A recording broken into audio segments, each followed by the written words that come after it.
Present us, O Lord, in all our doings with thy most gracious favor, and further us with thy continual help, that in all our works begun, continued, and ended in thee, we may glorify thy holy name, and finally, by thy mercy, attain everlasting life. Amen.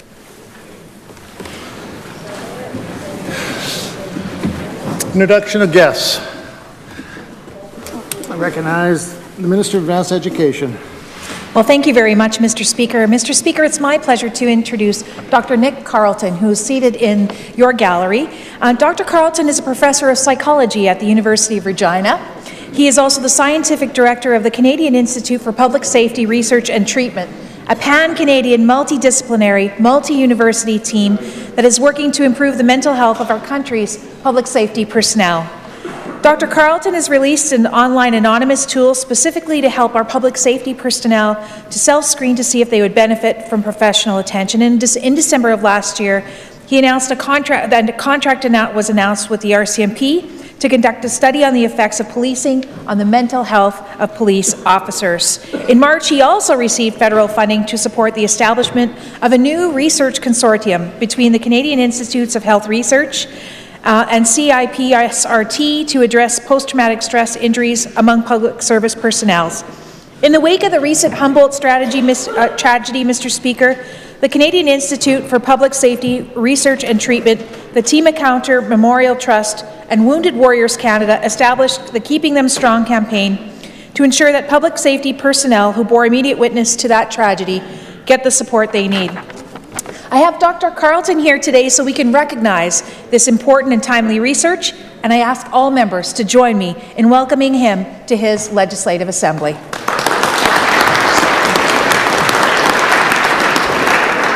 And while I'm on my feet, Mr. Speaker, I know the member from Weyburn will also speak to this, but I just want to give a quick shout out to Landon Field, who is also seated at the very top of your gallery way back there. Landon is here with his mother and grandmother. He's an active curler, and I know the member from Weyburn will speak about him more, but he's an all-around, very engaged, active young citizen, exactly the kind of citizen that we want to keep in this province. I want to welcome you to your Legislative Assembly. I recognize the member for Regina Rosemont. Thank you, Mr. Speaker. It's my honour to join with the Minister to welcome these guests to their assembly. Certainly welcome Landon Field to his assembly here today. But it's a tremendous honour to welcome Dr. Nick Carleton to his assembly, and to simply say on behalf of the official opposition and all of us in this assembly and all of us across the province, thank you so very much for your leadership and your studies in this very important area, making sure that we have the supports in place for those that serve and sacrifice and extend support and protection for all of us. So I ask all members to join with me in welcoming Dr. Nick Carleton to his assembly and thanking him for his leadership and his research. Recognize the member for Weyburn Big Muddy. Thank you very much, Mr. Speaker. Mr. Speaker, I too want to rise and introduce to you and through you three of my constituents that are here this afternoon. Obviously, Landon Field has been introduced, but I do want to welcome Landon to the Legislative Assembly. Landon is very much involved in the community of Weyburn. He is an avid curler, he's a lifeguard, he is co-chair of the SRC at Weyburn Comprehensive, he's in grade 11, and he's also a youth councillor, a member of the City Council of Weyburn. We now have several youth positions, and I believe he's the youth mayor currently at this time. Mr. Speaker, that just scratches the surface of the things, of the activities, of the contributions that Landon makes in the City of Weyburn. Mr. Speaker, as MLAs, we have an opportunity to meet with young people across the province and across our constituencies, and I can say without a doubt that in the 12 years that I've had the privilege of being in this position, Landon is one of the most impressive young people that I've ever met, Mr. Speaker. Joining Landon is his mother Donna, as well as his aunt Joanne, who is a grade 12 or grade 8 social studies teacher at St. Mike's in Weyburn. And so I just would ask all members to join with me in welcoming Landon, his mother, and his aunt to the Legislative Assembly. Hear, hear. Recognize the Leader of the Opposition. Thank you, Mr. Speaker. I'd like to welcome Mr. Bhajan Brar, Pritam Sidhu, and Harbin Singh to their legislature today. They are members of the Sikh community, and we had a great time this weekend joining in the Nagar Kirtan Parade. And Mr. Brar in particular is very well known around the city as a real leader in the community.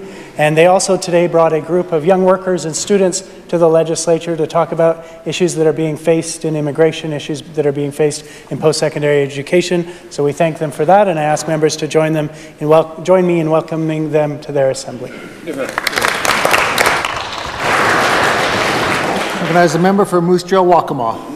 Thank you, Mr. Speaker. To you and through you and to all members of the legislature, I'd like once again to introduce my much better half sitting in your gallery, my wife Marjorie, and yeah, way better, and her friend Sandra. They're actually in the city today looking to expand the business she's involved in from Moose Jaw. So she's in the city looking at retail space. So thank you, Mr. Speaker. Yeah, I do.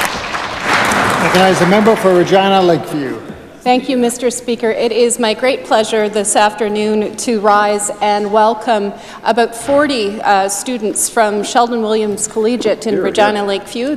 These with us today are a group of grade 11 and 12 students who are involved with the leadership class at Sheldon. Of course, they're easily recognizable by their purple nightlight shirts, and this group is really defined by its good work in the community, something that I'll have an opportunity to recognize in a member's statement coming up shortly. But I invite all members to welcome this group to their Legislative Assembly. Recognize the member for Regina Wall Shakers. Thank you very much, Mr. Speaker, and to you and through you, I'd like to introduce Mr. Herb Hinsberg. I've been able to get to know him in the last couple of months. He is a constituent of Regina Rosemont, but he also has a keen interest in federal politics, and Herb and I had discussions about making sure there's not a carbon tax imposed on Saskatchewan in the next couple of years, and he's been a big help to a recent endeavor of ours in Regina Louvain, and I'd like to introduce him to his Legislative Assembly, and I hope all members take the time to welcome him to his Assembly. Recognize the member for Regina Rosemont. Mr. Speaker, it's a tremendous honour to join with the member to welcome Herb Hinsberg to his Assembly, to thank him for his presence, and to welcome his involvement at any point on any issues that are important to him. So I ask all members to welcome Herb to his Assembly. Recognize the member for Moosomin. I also would like to take this opportunity to welcome Herb to his Legislative Assembly. I've known Herb for probably 30 years. We were involved in the cattle business in 4-H together, and he's a transplanted Manitoban, so I'd like everyone to welcome him to his Legislative Assembly.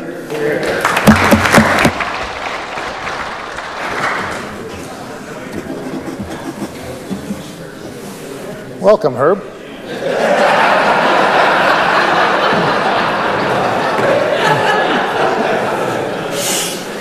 Presenting petitions. I recognize the member for Indian Head Milestone. Thank you, Mr. Speaker. Mr. Speaker, I wish I didn't have to rise to read this petition on carbon tax and the federal government or any other party in this country that supports a carbon tax, because we know the vast majority of people, especially here in Saskatchewan, do not support such a carbon tax and the devastating effect that it would have here in our economy. Mr. Speaker, I'd like to read the prayer. The prayer reads as follows. That we respectfully request that the Legislative Assembly of Saskatchewan take the following actions to cause the Government of Saskatchewan to take the necessary steps to stop the federal government from imposing a carbon tax on this province. Mr. Speaker, this petition is signed from citizens from the communities of St. Walburg, Frenchman Butte, Lloydminster, and Paradise Hills. I so present. Recognize the member for Regina Lakeview. Thank you, Mr. Speaker. I rise to present a petition calling on the Legislative Assembly of Saskatchewan to stop the Sask Party attack on our kids' already strained classrooms. Those who have signed this petition today wish to draw our attention to the following: that the Sask Party cut $54 million from our kids' classrooms in last year's devastating budget, and that the 2018-19 budget only restores a fraction of last year's devastating cuts. And of course, Mr. Speaker, those devastating cuts are having an impact on classrooms all across the province, with reduction in the number of teachers and supports for students. I'll read the prayer. We, in the prayer that reads as follows, respectfully request that the Legislative Assembly of Saskatchewan call upon the government to restore the senseless cuts to our kids' classrooms and stop making families, teachers, and everyone who works to support our education system pay the price for the Sask Party's mismanagement. Mr. Speaker, those who have signed this petition today reside in Regina. I do so present. Hear, hear. Recognize the member for Saskatoon Centre. Thank you very much, Mr. Speaker. I rise today to present a petition to get big money out of Saskatchewan politics. And the undersigned residents of the province of Saskatchewan want to bring to our attention the following: that Saskatchewan's outdated Election Act allows corporations, unions, and individuals, even those living outside this province, to make unlimited donations to our province's political parties. And we know that the people of Saskatchewan deserve to live in a fair province where all voices are equal and money can't influence politics. And we also know that over the past 10 years, the Saskatchewan Party has received $12.61 million in corporate donations, and of that, $2.87 million coming from companies outside Saskatchewan. And we know that Saskatchewan politics should belong to Saskatchewan people. And we also know that the federal government and the provinces of Alberta, Manitoba, Quebec, Nova Scotia, and now British Columbia have moved to limit this influence and level the playing field by banning corporate and union donations to political parties. Mr. Speaker, I'd like to read the prayer. We, in the prayer that reads as follows, respectfully request that the government of Saskatchewan call on the Sask Party government to overhaul Saskatchewan campaign finance laws, to end out-of-province donations, to put a ban on donations from corporations and unions, and to put a donation limit on individual donations. And the people signing this petition come from the city of Regina. I do so present. Thank you. Recognize a member for Regina Douglas Park. Thank you, Mr. Speaker. I rise today to present a petition calling for critical workplace supports for survivors of domestic violence. Mr. Speaker, Saskatchewan has the very dubious distinction of having the highest rates of intimate partner violence amongst all of the provinces in Canada.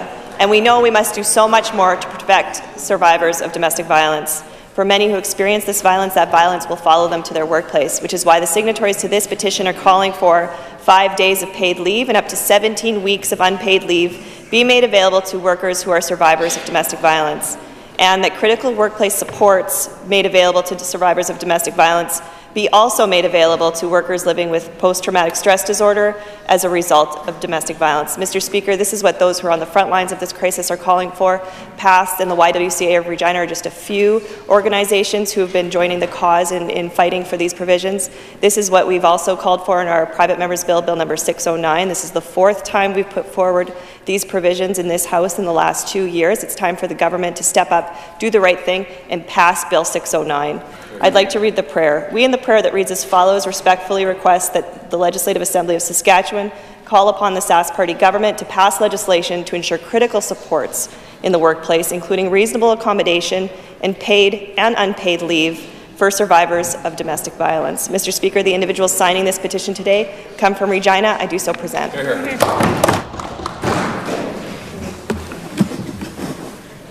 Reading and receiving petitions. Statements by members. Recognize the member for Walsh Acres. Thank you very much, Mr. Speaker. Mr. Speaker, 2 fundraisers for Humboldt Broncos were held this past weekend in Regina. First, a game for Adam was played on Friday night at the Cooperative Centre. Adam was called up to play for the Humboldt Broncos after completing a successful season with the Regina Pack Canadians. April 6th would have been his 9th game with the Broncos. A game for Adam was a chance for past and present Pat C's to come together, play a little hockey, and honor their fallen teammate. The event featured over 80 players and coaches, raffles, live auctions, and 50-50s. Friday's game raised approximately $80,000 for the newly established Adam Harold Legacy Memorial Fund. Adam's father, Russ Harold, thanked the crowd for their support and outpouring of love, saying that, quote, "If you feel a tap on your shins today, it's Adam," end quote. Mr. Speaker, thank you to the organizers, players, and Pat C's head coach, Darren McKechnie, along with his staff for putting on this event. The second event, which was put on by Wheaton Chevrolet, called Play for Humboldt, brought in over 20 rec teams to take the ice for a fun afternoon of shinny while raising funds for the Broncos families. Mr. Speaker, I had the pleasure of playing in this tournament along with a lot of people that have not played 3 games in a day for a while, so I think there's also a big sale on A535 as well. And it was a wonderful event, and the hosting fundraisers did a great job. There's a strong hockey bond that unites communities and families across our province, and these are just 2 such examples, Mr. Speaker. I'd ask all in this Assembly to join me in thanking the organizers and volunteers for putting on these 2 successful events. We are Humboldt strong. Here. Recognize the member for Saskatoon Fairview. Assalamu alaikum, peace be unto you. Mr. Speaker, I rise today as Muslims worldwide prepare for the start of Ramadan, which will likely begin tonight with the spotting of the moon. This is a holy month for Muslims across Saskatchewan and across the world. Ramadan is a time to reflect on and practice self-discipline through a month of fasting, a practice that would be hard to fathom for those of us who are non-Muslim. I know the invitations have already started coming in, and many members on both sides of the Assembly will be attending Ramadan events, iftar dinners, as well as the Eid al-Fitr events to celebrate the breaking of Ramadan at the end of the month. I want to wish community members well as they enter into this important month. In particular, I would like to recognize the valued relationship I have developed with the Muslim community in Saskatoon, who I've had the opportunity to get to know well over the years, many of whom I have the honor of calling my friends. I call on all members to join me in recognizing the start of Ramadan and to thank Muslim communities across Saskatchewan for the messages of peace and welcoming they bring to community events. Recognize the member for Saskatoon Churchill Wildwood. Thank you, Mr. Speaker. I'm proud to rise in the House today and recognize a significant Saskatchewan association, Merit Contractors. This year, Merit is celebrating its 30th anniversary.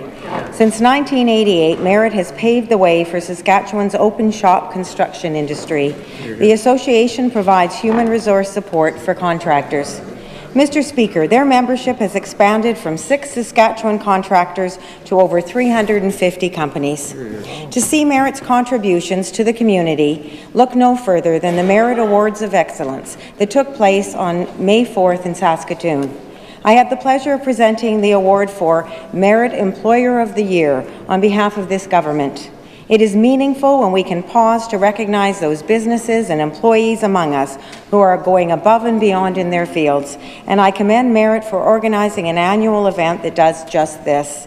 Mr. Speaker, the construction industry is vital to our province's economy. It is our second largest private sector employer. This is why we work hard to provide a highly competitive, business-friendly operating environment that encourages investment and rewards innovation. To help organizations like Merit have the opportunities they need to succeed. I'd like to ask all members to join me in congratulating Merit for celebrating its 30th anniversary and thanking them for all they've done for this province. Thank you. Hear, hear. Hear, hear. Recognize a member for Regina Lakeview. Mr. Speaker, I rise today to recognize the amazing work of Sheldon Williams Collegiate students and teachers. For the 3rd year in a row, Sheldon Williams Leadership 2030 class is raising money and awareness, this year about domestic violence in our community.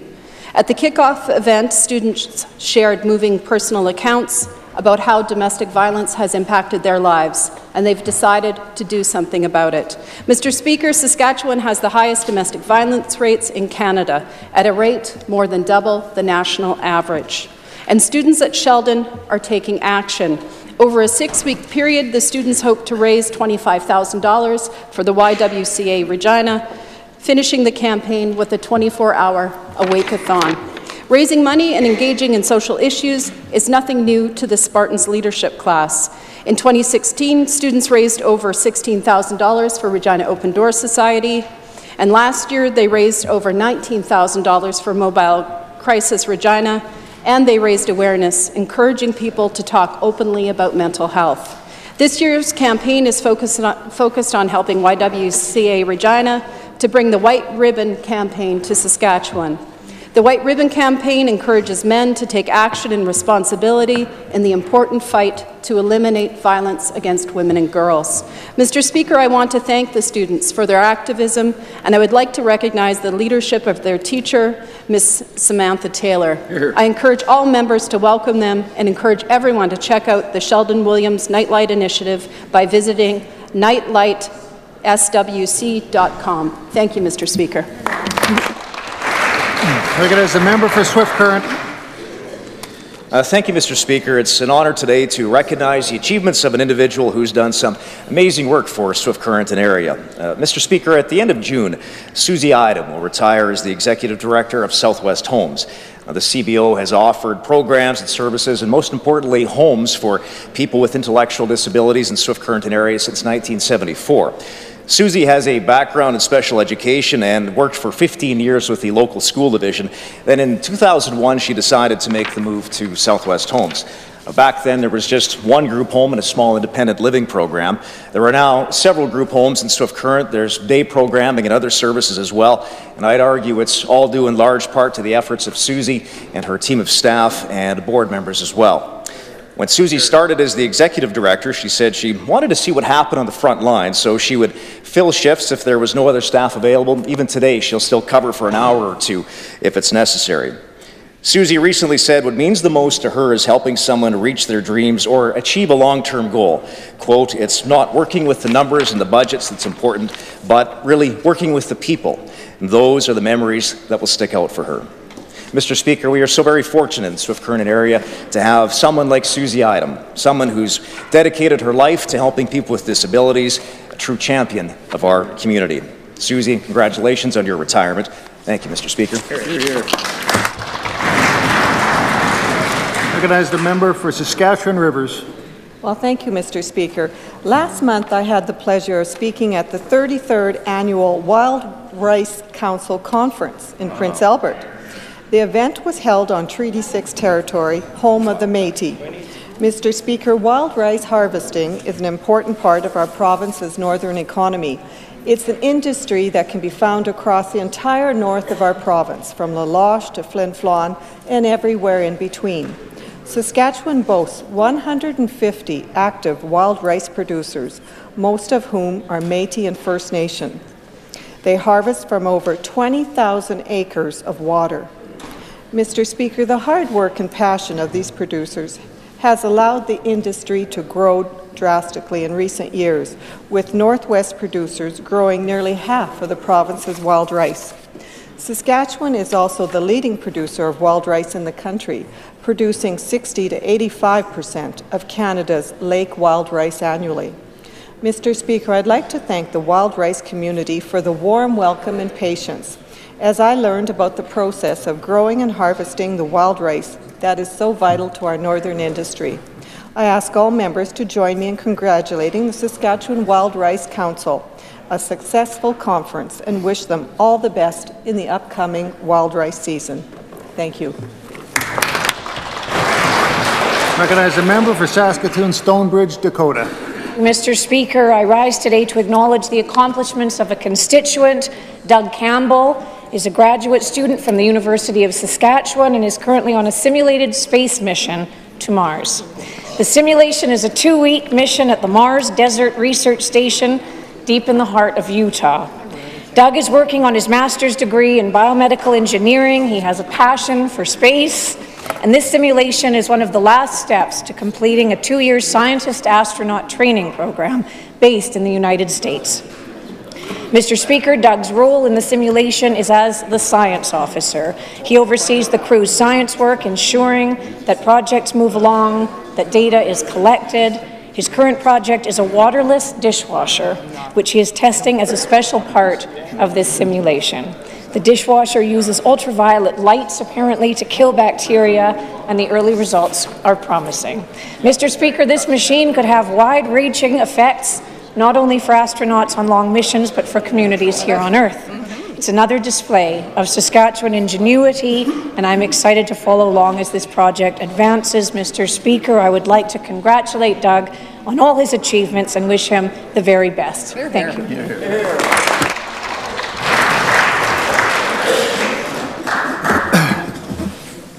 Question period. Recognize the Leader of the Opposition. Mr. Speaker, a July 31st email from a water security agency director described a conversation he'd had with Bill Boyd, who was seeking temporary permits for his irrigation projects. The director reported that he had, quote, hopefully headed off Mr. Boyd on his request. This message raises troubling questions about the culture that Sask Party MLAs have fostered with public servants and government ministers being asked to carry water for members' pet projects. One such request for Mr. Boyd came to the Premier himself when he was still Minister of the Environment. The Premier has said that he met with Mr. Boyd to discuss the project and that Mr. Boyd showed him his plans, but was unsure about the date of when that meeting took place. Has the Premier had a chance to look back at his calendar and identify the precise date of that meeting with Bill Boyd? Recognize the Minister of the Environment. Thank you very much, Mr. Speaker. Mr. Speaker, as we've discussed with in this House on a number of times, Mr. Speaker, this was a case that was investigated by conservation officers, that charges were brought against Mr. Boyd and went through the court system, Mr. Speaker. This is the way that these types of situations should be handled. Whether a proponent wants to have an expedited process, Mr. Speaker, doesn't change the process that is followed by officials. And frankly, I'm surprised that the Leader of the Opposition would even raise this, Mr. Speaker, because we had the Water Security Agency President write to the Leader of the Opposition indicating that the claims that he was making in this House and outside of this House were incorrect, Mr. Speaker. And I would just say to the Leader of the Opposition, because I know he's fairly new in that role, that doesn't happen all the time. That doesn't happen very often for an official to appear in the rotunda, for officials to appear in the rotunda, and for a president of an agency of government to write directly to the Leader of the Opposition, Mr. Speaker. Hear, hear. Recognize the Leader of the Opposition. Thank you, Mr. Speaker. I noticed the Premier is looking through some papers. Maybe his calendar is among them, because we did not get an answer about when that meeting happened between him and Mr. Boyd. So if he doesn't know the exact date, Mr. Speaker, I wonder if he'd be able to tell us, did that meeting take place before or after Mr. Boyd traveled to China for his well-known March 18th meeting? Right. Recognize the Premier. Mr. Speaker, I learned of the meeting in China, the travel to China through the media, like everyone else in this province, Mr. Speaker.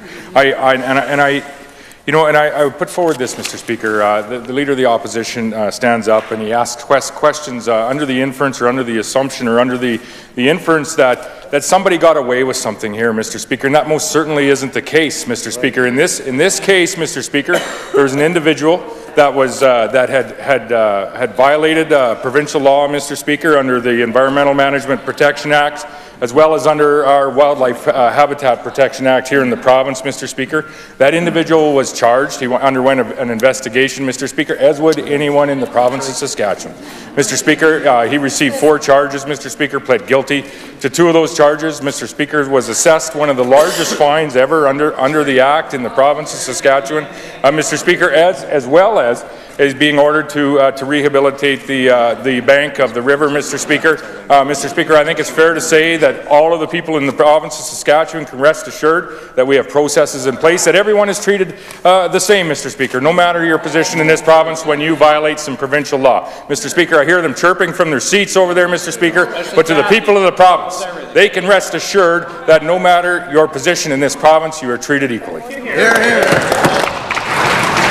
Recognize the Leader of the Opposition. Thank you, Mr. Speaker. The Premier appears not to appreciate the line of questioning. It could go much more smoothly with simple answers. So let's ask that list of questions again. Does he know when that meeting took place? Did it take place before or after that March meeting that Mr. Boyd had in China? And let's add a question to it. Maybe he can do them all at once. He's got a bit of time. How about you could tell us whether or not during that meeting immigration was discussed at all, or whether it was entirely about the irrigation plan? Recognize the Premier. Never discussed immigration, Mr. Speaker, as is being insinuated by the members opposite, Mr. Speaker. And I don't know the date that the meeting took place. There was no official meeting, Mr. Speaker. I talked to Mr. Boyd in this case with respect to his project, like I talked to You want to listen to the answer, and I'll provide it to you. Like I talked to people, Mr. Speaker, in the Quill Lakes area with some of the proposed projects that they're putting forward, Mr. Speaker. Like I talked to people in different drainage projects across the province of Saskatchewan, Mr. Speaker. I put forward there was, I think, 700 or 800 of those drainage corridors that were approved this last year, Mr. Speaker. One of the, I think, the largest number of drainage projects ever approved here in the province of Saskatchewan, Mr. Speaker. And I looked at a great many of those projects across the province. As people, Mr. Speaker, in this province would expect the Minister of Environment or Minister of Water Security Agency to engage with them and their community on their particular project, Mr. Speaker, and to ensure that they are put in touch with the appropriate authorities within the Water Security Agency, the Ministry of Environment, Mr. Speaker. This is what representatives in this Assembly are here to do, is to represent the people of the province of Saskatchewan. Recognize the Leader of the Opposition. Thank you, Mr. Speaker. Since the Premier doesn't seem to be able to tell us anything about the timing of that meeting, I wonder if he could tell us more about its location. Where did this meeting take place, and was it just Mr. Boyd and the Premier, or was he accompanied by others? Were any notes taken at that meeting? Recognize the Premier. Mr. Speaker, where was the time and location when the Leader of the Opposition and his finance critic supported the LEAP manifesto? Recognize the Leader of the Opposition. Thank you, Mr. Speaker. It appears the Premier has lost the plot. Order, please. Recognize the Leader of the Opposition. Mr. Speaker, the only leaps in this building appear to be in logic. Shall we again ask the question, since there was clearly no answer? When did this meeting take place? Where did it take place? And was the Premier alone with Mr. Boyd, or did he have an assistant or another accompaniment in that meeting? Were any notes taken, and were any follow-up actions required out of that meeting? Recognize the Premier. Mr. Speaker, when the people of this province have a look at the LEAP manifesto and see that it wants to shut down agriculture, wants to shut down the energy industry here in the province of Saskatchewan, I think they want to know when the Leader of the Opposition and his finance critic were when they support that document, Mr. Speaker, and when they signed on to that document. That is a question that Saskatchewan people want to know. Recognize Leader of the Opposition. Mr. Speaker, and as the Premier well knows, neither I nor the finance critic nor any member on this side has signed that manifesto, and we do not support that manifesto. Mr. Speaker, I'd like to turn to a later meeting. A June 5th meeting, an unscheduled meeting between the Ministries of the Environment and Agriculture to discuss Mr. Boyd's irrigation project, which the Premier has indicated that he attended as Minister of the Environment. To the Premier, at whose request did the Deputy Minister to the Premier attend that June 5th meeting? Recognize the Minister of the Environment. Mr. Speaker, as has been indicated in the past, including by the Deputy Minister of Environment, as well as a senior official, I believe the Deputy Minister of Agriculture was also scrumming in the rotunda, as well as the President of the Water Security Agency, Mr. Speaker. Obviously, when there are cases that involve the breaking of wildlife habitat, Mr. Speaker, the Deputy Ministers would be aware of this. They would inform the Minister, Mr. Speaker. And Mr. Speaker, I think what the Deputy Ministers indicated to the media in the rotunda is that in a case like that, they would also be doing their job by informing their employer, their boss, the Deputy Minister, to the Premier, Mr. Speaker.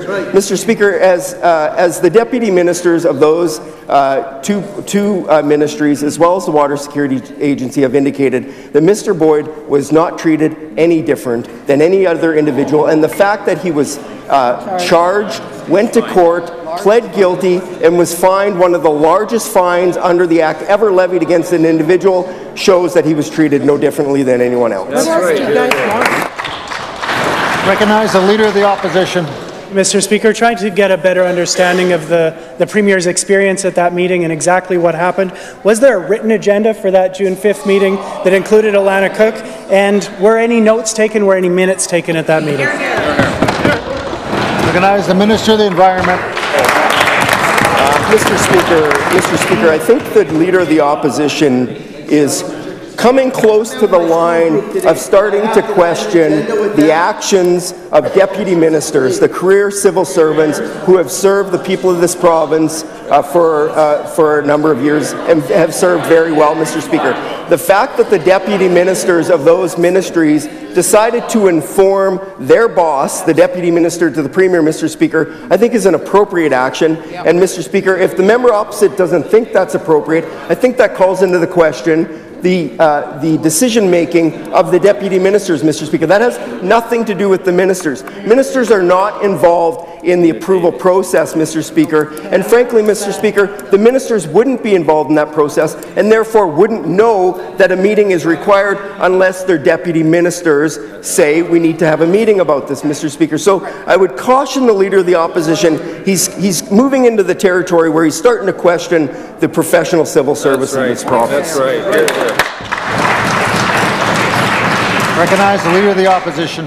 Mr. Speaker, when the Premier was the Minister of the Environment, were there other occasions on which he and his staff met with the Deputy Minister to discuss bylaw infractions, Deputy Minister to the Premier, to discuss bylaw infractions by members of the public, or was this the only such occasion? Recognize the Minister of the Environment. Thank you very much, Mr. Speaker. Mr. Speaker, frankly, I'm enjoying having an opportunity to give a bit of a tutorial on how government operates to the Leader of the Opposition. I think this is informative for him. I understand the hopes that he has in forming a government, Mr. Speaker. But, Mr. Speaker, the relationship between a deputy minister to the Premier is that they are, in fact, the boss of the deputy minister to the individual ministries, Mr. Speaker. The deputy ministers to the individual ministries don't technically report to the ministers. The minister is not the next in terms of the leadership. It's the deputy minister to the Premier. So, Mr. Speaker, for deputy ministers to decide to bring a deputy minister to the Premier into a meeting, that is their choice. That is their call, and that is their professional decision-making. It doesn't involve the ministers making that call, Mr. Speaker. That is the decision. And in fact, the deputy ministers, it never happened? Oh, really? Well, Mr. Speaker, the former Minister of Environment, who, by the way, Mr. Speaker, who in fact in estimates one time said how much he enjoyed the process of estimates because that was his time to learn how government works, Mr. Speaker. That's what he said after being a minister, Mr. Speaker. So I'll take no advice from him. That's right.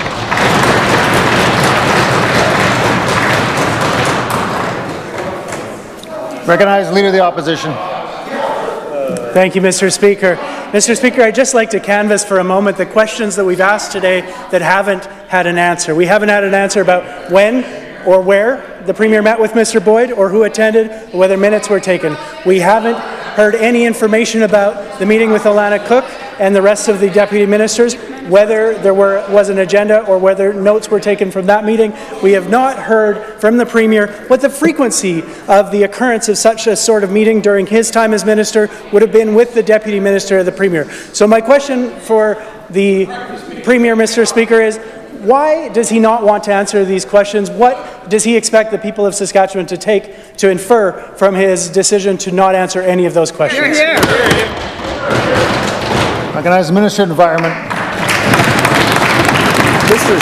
Mr. Speaker, I think I've just answered the question, and in fact I would say if the Leader of the Opposition doesn't want to believe me in this, he should probably look back to what the Deputy Minister of Environment and the Deputy Minister of Agriculture had to say at the beginning of the session when the Leader of the Opposition received a letter from the Water Security Agency President that basically said the things that you're saying in the House and out of the House are not correct, Mr. Speaker, which is quite unheard of. Mr. Speaker, the fact that the Deputy Minister to the Premier was involved in this file is not a decision of the ministers, it's a decision of the deputy ministers that decided to elevate the issue to their boss, the deputy minister to the Premier. So I would say to the Leader of the Opposition, his question is probably not well placed to the Premier, who was the then minister. The question is better placed to the deputy ministers of Environment and Agriculture, and if he would like to place that question to them because they made that decision, we can help facilitate that any time.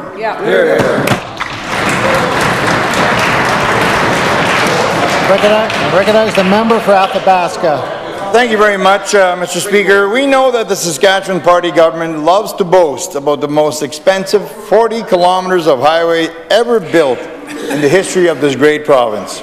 Over $2 billion to a foreign consortium, French snowplows, multiple lawsuits, and connections to a GTH land scandal, which allowed two Saskatchewan Party government supporters to make a quick $11 million. Mr. Speaker, the members opposite even seemed content with shelling out $2 billion in taxpayer money for farm equipment and heavy trucks to get stuck on the roundabouts. But yesterday it was made public that several months ago old asphalt was improperly disposed of at one of these roundabouts. My question to the minister, is this the first time that the Regina bypass construction has disposed of asphalt in this type of way, or was this the first time they got caught? Recognize the Minister of Highways. Thank you, Mr. Speaker. Mr. Speaker, the regulations changed in 2006 in the environmental, or 2016 on the environmental aspect of asphalt removal and disposal. What happened in this pit now, the Regina Bypass partners have been notified. They've been aware of it. They're digging that up right now. It'll probably be all dug up by the end of next week, Mr. Speaker. They're grinding it up and reusing it in the asphalt that they're laying down on the bypass now, Mr. Speaker. So they're going to reuse that product. They have until November of 2018 to clean up that site, Mr. Speaker. Here. Recognize the member for Athabasca. Mr. Speaker, no question that the Saskatchewan people already have their doubts about this government and the bypass. It started off at $400 million, then went to $800 million. The final price tag, $2 billion. Well, maybe.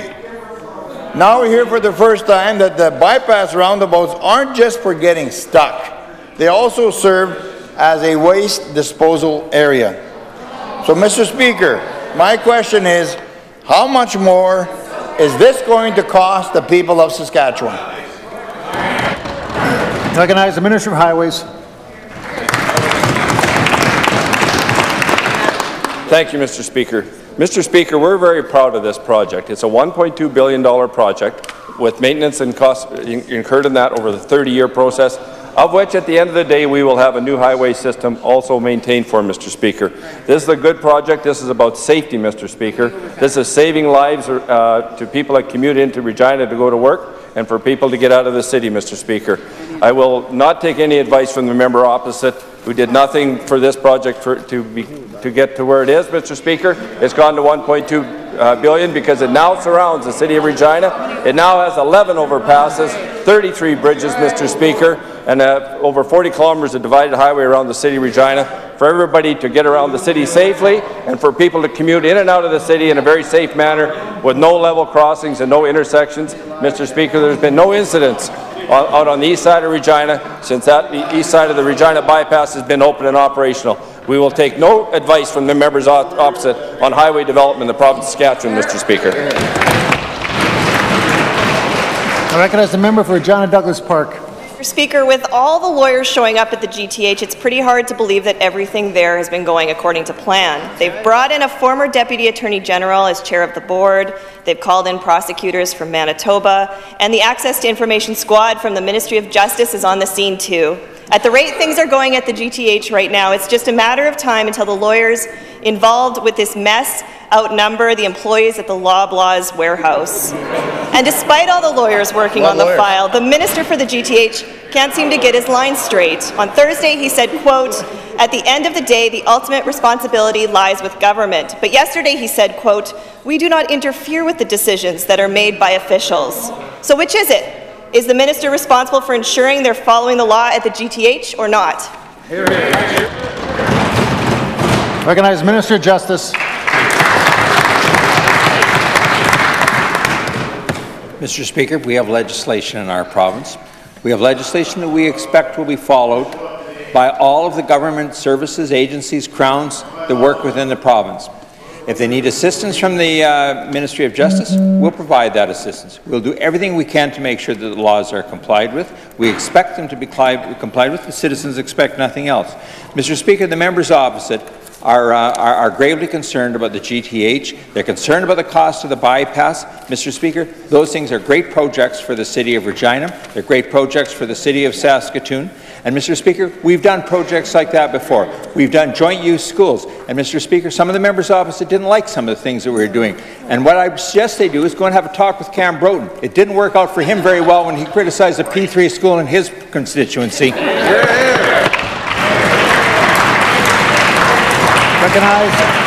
Recognize the member for Regina Douglas Park. Mr. Speaker, the minister sometimes likes to talk about commercially sensitive information at the GTH, but the Freedom of Information and Privacy Commissioner has already said that there is no commercially sensitive information in play here. His report says, quote, "I find that neither GTH nor Brighton View has demonstrated to my office that there are objective grounds for believing there is a reasonable expectation of harm if the information was disclosed," end quote.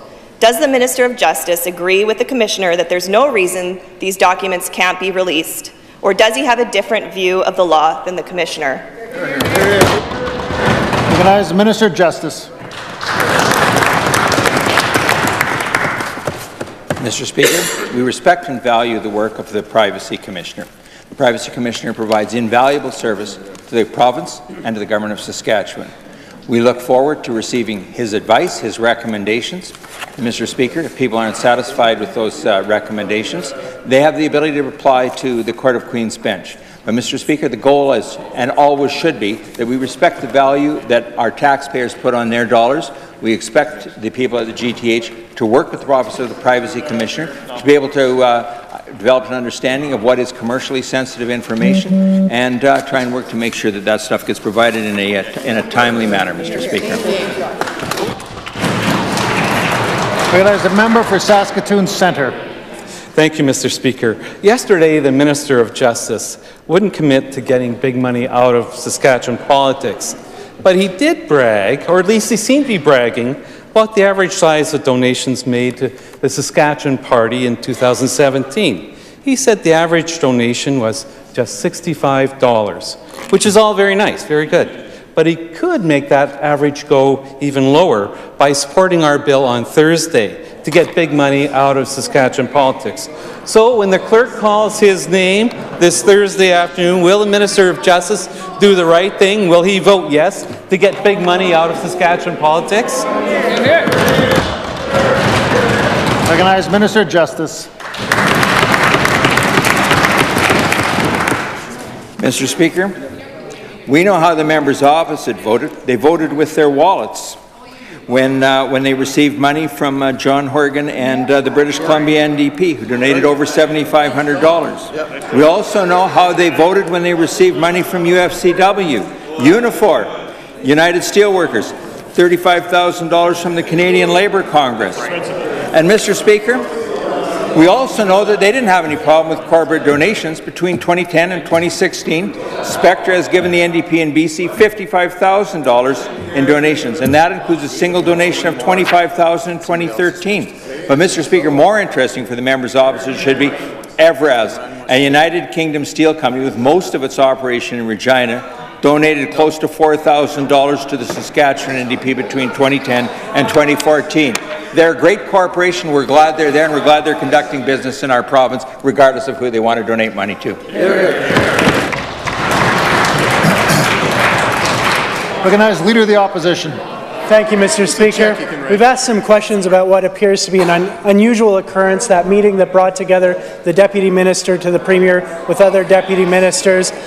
We failed to get an answer on whether that was something that occurred regularly during the Premier's time as Minister of the Environment or whether this was novel. The response from across the floor appears to be that, no, that's an everyday thing. You can meet with Deputy Ministers all the time. Access to Deputy Ministers to resolve issues for the public is a normal thing. So my question, Mr. Speaker, is could this be an opportunity for us to invite another Deputy Minister, Mr. Laurie Pusher, to come and speak to our members and answer some of our questions, or speak to members of the media and answer what they'd like to know about the GTH.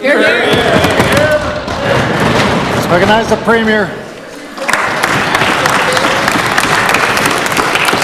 Mr. Speaker, the governing members on this side of the House, the Sask Party governing members, Mr. Speaker, have the total faith and appreciation for the work that our public service does each and every day, Mr. Speaker, the work they did on this file, the work they continue to do, as well as we respect the judiciary, Mr. Speaker, and the decisions that they have come to. Mr. Speaker, here we are talking about individual incidents on the floor of this legislature when we have challenges in this province, Mr. Speaker, the challenge of a federally imposed carbon tax, Mr. Speaker. We also have challenges in ensuring that we can keep the unprecedented growth going here into the future, Mr. Speaker, that we have enjoyed over the last 10 years, and we have enjoyed being a net contributor to, Mr. Speaker, to the through equalization to the nation of Canada, Mr. Speaker. We're having challenges with getting our product to markets, Mr. Speaker, through pipelines. We have rail backlogs, Mr. Speaker, affecting the economy in the province of Saskatchewan. And it is now time, Mr. Speaker, for us in this province to talk about the $500 million that we send through equalization to be a net contributor to the nation of Canada, Mr. Speaker, and I am going to lead that discussion on behalf of the industry, the people and the jobs in this province, Mr. Speaker. I'll be leading that discussion, Mr. Speaker, on the reform of equalization here in the nation of Canada. Yeah.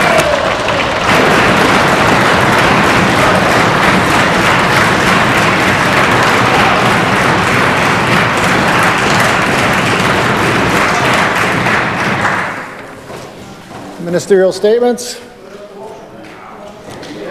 Introduction of bills. Presenting reports by standing and special committees.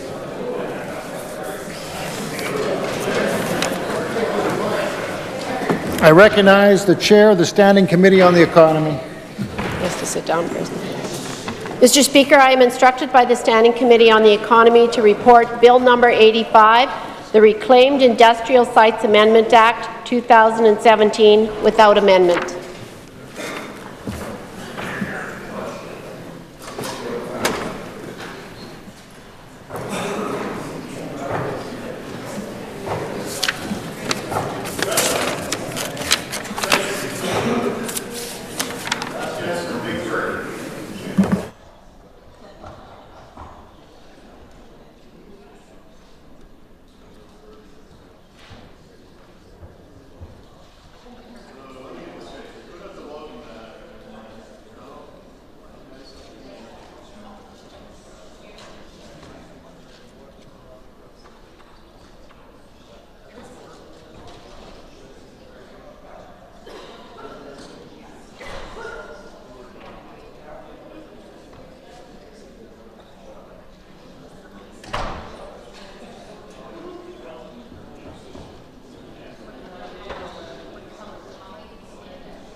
Sorry.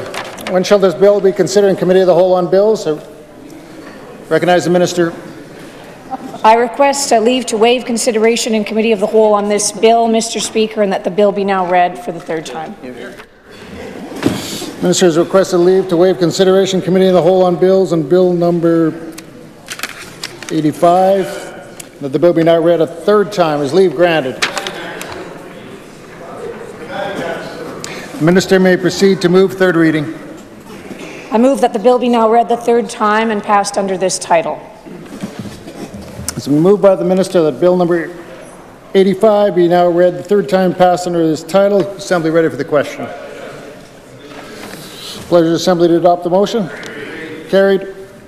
Third reading of this bill.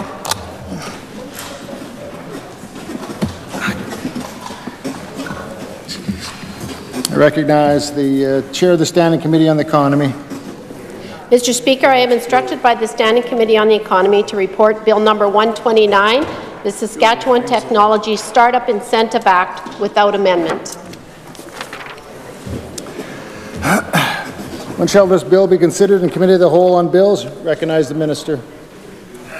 I request leave to waive consideration in Committee of the Whole on this bill and that the bill be now read a third time.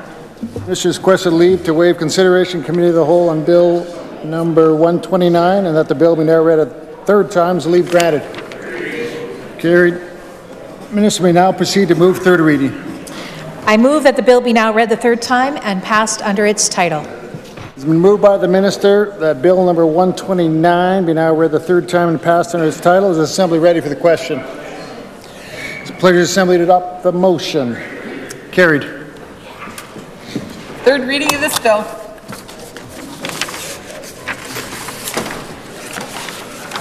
I recognize the Chair of the Standing Committee on Intergovernmental Affairs and Justice. Mr. Speaker, I'm instructed by the Standing Committee on the Intergovernmental Affairs and Justice to report Bill number 107, the Provincial Emblems and Honours Amendment Act 2017, without amendment. When shall this bill be considered in Committee of the Whole on Bills? I recognize the Minister of Parks, Culture and Sport. I request leave to waive consideration in Committee of the Whole on this bill and that the bill be now read the third time. The Minister has requested leave to waive consideration in Committee of the Whole on Bill number 107 and that the bill be now read a third time. Is leave granted? The Minister may proceed to move third reading. I move that the bill be now read the third time and passed under its title. It has been moved by the Minister that Bill number 107 be now read third time and passed under its title. Assembly ready for the question. Pleasure of the Assembly to adopt the motion. Carried. Third reading of this bill.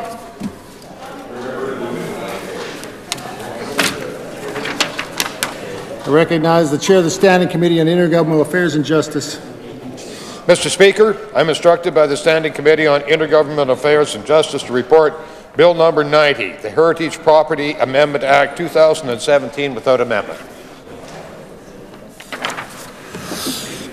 When shall this bill be considered in Committee on the Whole on Bills? Recognize the Minister. I request leave to waive consideration in the Committee of the Whole on this bill and that the bill be now read the third time. The Minister has requested leave to waive consideration in the Committee on the Whole on Bill number 90, and that the bill be now read a third time. Is leave granted? The Minister may proceed to move third reading. Move that the bill be now read the third time, passed under its title. It's moved by the Minister the Bill number 90 be now read the third time and passed under its title. Assembly ready for the question. Pleasure of the Assembly to adopt the motion. Carried. Third reading of this bill.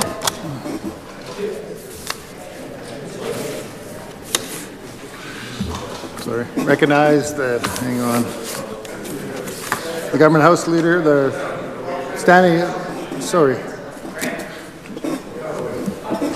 I'm recognizing the Deputy Chair of the House Services Committee. Mr. Speaker, I am instructed by the Standing Committee on House Services to report that the committee has considered certain estimates and is presenting its 10th report. I move that the 10th report of the Standing Committee on House Services be now concurred in.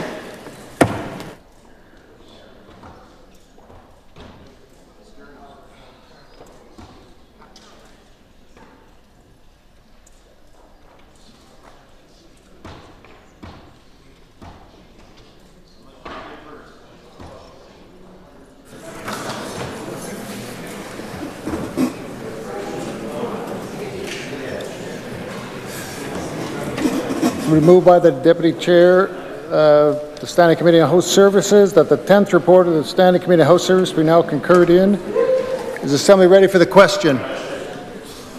It's the pleasure of the Assembly to adopt the motion. Carried.